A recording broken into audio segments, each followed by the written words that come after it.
5 unique ways to deal with procrastination. If you didn't procrastinate, you'd be one of the most powerful people in the world. You'd utilize your time effectively and get a lot of things done each day.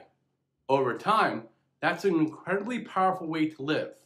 Unfortunately, we all seem to have a villain inside that tries to thwart our plans at every turn.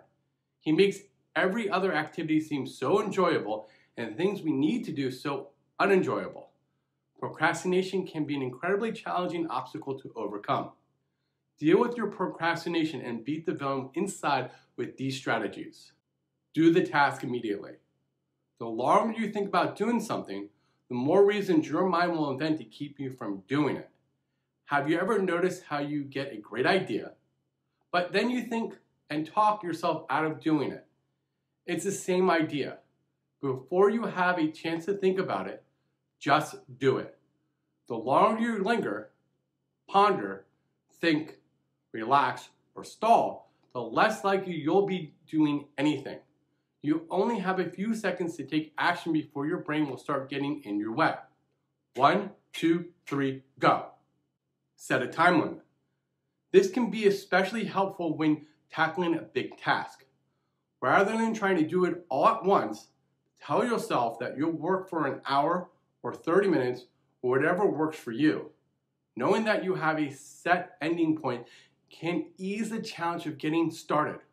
Once you get busy, you might find that you just keep on working after the time has expired. Using a timer is also a great way to focus your attention. It's interesting how much more you can accomplish when you're racing against the clock. Only do a tiny bit. Getting started is often the most difficult part. Making it so easy to get started that you can't possibly fail. Need to write a history paper for school or a report for work? Tell yourself that you're just going to do one paragraph. If that's too hard, make it a single sentence. Again, after you get started, you might decide to keep on going. It's amazing what a little momentum can do. Start with the big items. We like to start the day with easy things, the things that won't take too much time. Unfortunately, the longer you put off doing the bigger stuff, the harder it is to get started on it. Avoid this situation by attacking those bigger, less pleasant tasks first thing in the morning. Save the easy stuff for later in the day. You'll be able to have a more peaceful afternoon. Figure out your primary distraction at the moment and do those later.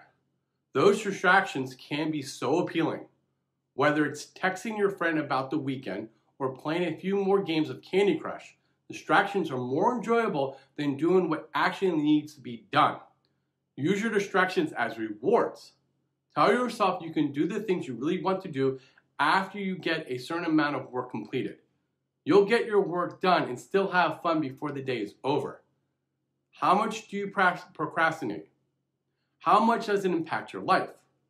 What could you accomplish if you could greatly reduce your procrastination? There are many strategies for dealing with procrastination. The trick is to figure out which ones work more effectively for you. Try the methods above and any other methods that appeal to you. Decide for yourself how to best manage your procrastination tendencies.